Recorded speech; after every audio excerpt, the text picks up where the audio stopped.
अगर पिछले 3 महीने में तुम्हारे चैनल पे भी एक कॉपीराइट की स्ट्राइक आई है, तुम भी किसी और का म्यूज़िक यूज़ कर रहे हो और अभी तक बचते रहे हो, तो दोस्तों मैं तुमको बता देता हूँ कि ये मेरी स्टोरी है। मेरे साथ हो चुका और मैंने सोचा आज मैं तुम्हारे साथ इसको शेयर कर देता हूँ डिटेल। तो बेसिकली लास्ट ईयर 2025 की बात है जब मैंने यूट्यूब स्टार्ट किया और मैं इस पे काम कर रहा था धीरे-धीरे, चीज़ों को सीख रहा था, बहुत सारी लर्निंग्स कर रहा था और मुझे भी बहुत इंटरेस्ट था कि भाई मेरे भी सब्सक्राइबर्स बढ़ जाएँ, मेरे भी बहुत सारे सब्सक्राइबर्स बढ़ जाएँ, व्यूज़ आने लगे, इम्प्रेशंस बढ़ जाए, तो मैं इधर-उधर चीज़ें करता रहता था, रिसर्च करता रहता था और उसी बीच में सब अच्छा चल रहा था, वीडियोज़ मेरे प्रॉपर्ली जा रहे थे, मैं फेसलेस चैनल था मेरा वो और मैं उस पे अच्छे से काम कर रहा था और बहुत चीज़ें अच्छी चल रही थी। और एक दिन रैंडमली जनवरी में की बात है, मैंने वीडियो अपलोड किया। एक दिन सुबह मैंने उठा, देखा मेरे सब्सक्राइबर्स अच्छे से बढ़ रहे थे, व्यूज़ अच्छे से आ रहे थे और मेरे को 1-2 घंटे के अंदर मेरा चैनल रिफ्रेश नहीं हो रहा है। मैं यूट्यूब स्टूडियो ओपन कर रहा हूँ, मैं देख रहा हूँ क्या हो रहा है, क्या नहीं हो रहा है, कुछ नहीं हो रहा है। मैंने देखा कि मुझे जीमेल पे नोटिस आया हुआ है कि मेरा चैनल सस्पेंड हो। अब दोस्तों जब ये हो गया, तो मुझे समझ में नहीं आया कि एग्ज़ैक्टली हुआ क्या है, इसमें प्रॉब्लम क्या आई? मुझे कुछ समझ में नहीं आया क्योंकि मैं फिगर आउट ही नहीं कर पाया। मैं तो नया-नया बस कंटेंट अपलोड कर रहा था, देख रहा था यूट्यूब वीडियो, सीख रहा था, बहुत एक्साइटेड था, बट मैंने इन डेप्थ रिसर्च नहीं करी थी। और वो हो गया और मैंने जल्दी-जल्दी में बिना वीडियोज़ देखे फटाफट से अपील कर दिया और वहाँ से रिजेक्शन आ गया कि your channel has been removed, you can reapply after 1 year and this is the process. अब दोस्तों जब ये हो गया तो मैंने बहुत सारे वीडियोज़ के बारे में रिसर्च करी, बहुत कुछ समझा और मैं ऑलरेडी अपने दिमाग में बना चुका था कि अब मुझे फेसलेस चैनल ही बनाना है।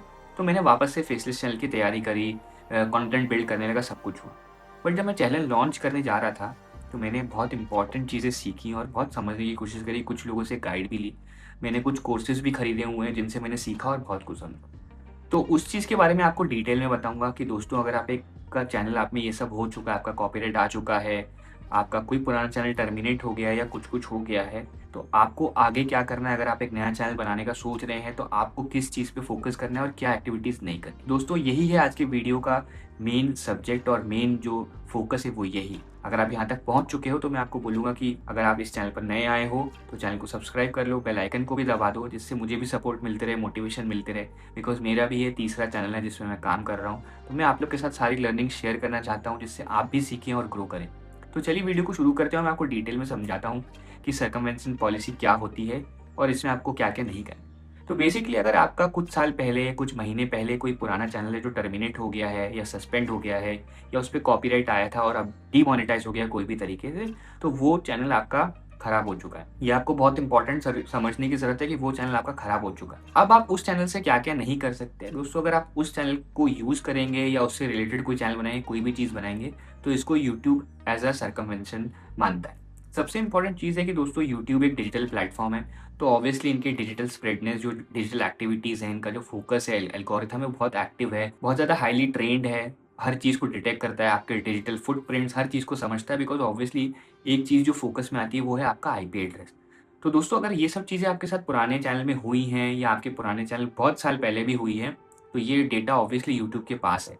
अब आप उससे रिलेटेड कुछ भी करेंगे, कोई भी नया चैनल बनाएँगे, 10 चैनल बना लीजिए, कुछ भी कर लीजिए, कहीं न कहीं आपको उसका असर पड़ेगा। तो आपको फ़ोकस में ये रखना है कि आप जो आपका पुराना चैनल बना रहे हैं, पुराना चैनल था, उससे रिलेटेड आपको नया चैनल नहीं बनाना है।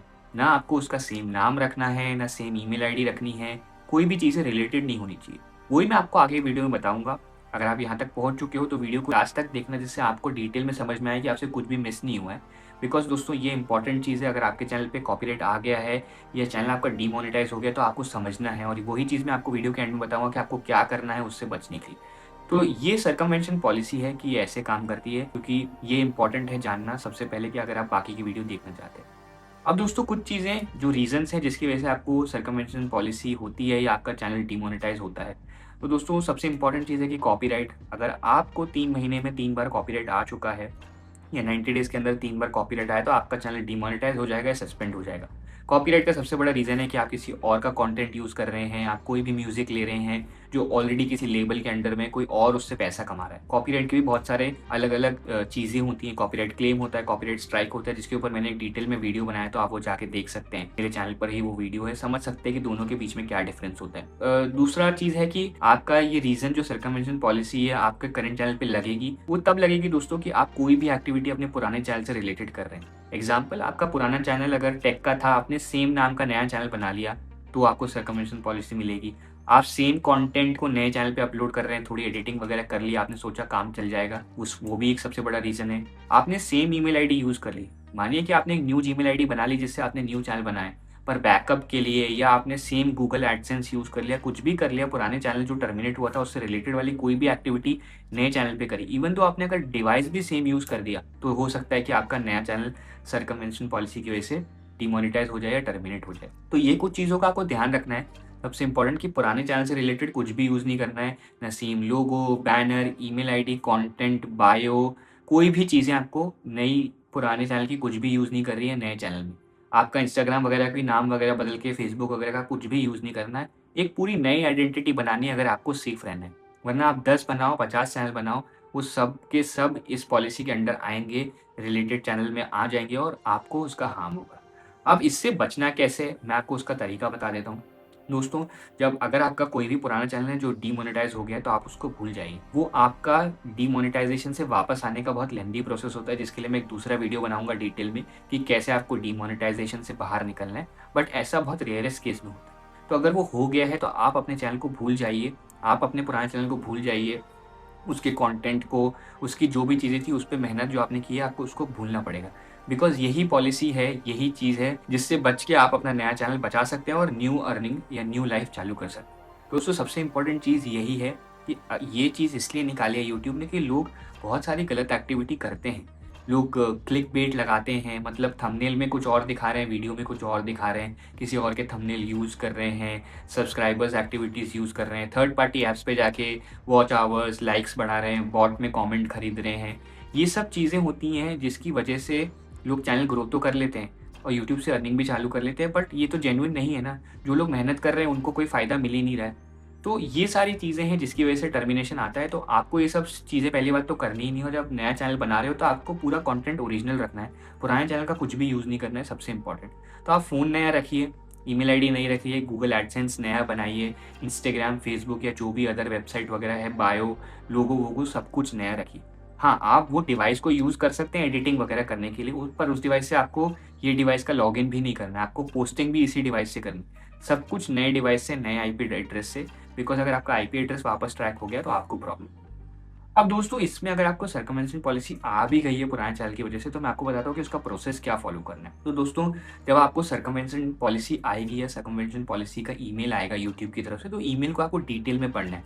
आपको सारी चीज़ें समझनी है, जल्दी में आपको रिप्लाई नहीं करना है। आपको पहले समझना है कि ईमेल में उन्होंने क्या-क्या बोला है, क्या चैलेंज आया है, कोई स्पैम एक्टिविटी हुई है या आपने कोई उनकी टर्म्स एंड कंडीशन को फ़ॉलो नहीं करा है, प्रोसेस को फ़ॉलो नहीं करा है। वो चीज़ें आपको डिटेल में फ़ॉलो करनी है और आपको आपके चैनल में रेक्टिफ़ाई करना है कि आपने क्या ऐसी गलती करी है। क्या आपने वो वाला गूगल एडसेंस यूज़ कर लिया है? जो भी की है वो आपको पहले रेक्टिफ़ाई करनी है, उसके बाद आपको प्रॉपर्ली सारी चीज़ें इकट्ठा करनी है। एग्ज़ाम्पल, अगर आपने किसी पे एआई टैग नहीं लगाया था या आपका कोई भी चीज़ आई है, तो आपको डिटेल ईमेल रेडी करना है, आपको सारे प्रूफ़ रेडी करने हैं कि मैंने ये सब किया, ये सब नहीं किया, ये सारी चीज़ें हैं, ये सारे प्रूफ़ हैं, ये मेरा ही चैनल है, मैं प्रॉपर्ली करता हूँ। बिकॉज़ कई बार ऐसा भी होता है दोस्तों कि आप किसी को मैनेजर बनाते हो, उसका कोई पुराना चैनल टर्मिनेट हुआ है और आपने वो ईमेल आईडी से उसको एक्सेस दे दिया। या आप अपने दोनों डिवाइस में एक्सेस ले लिया, उससे भी होता है।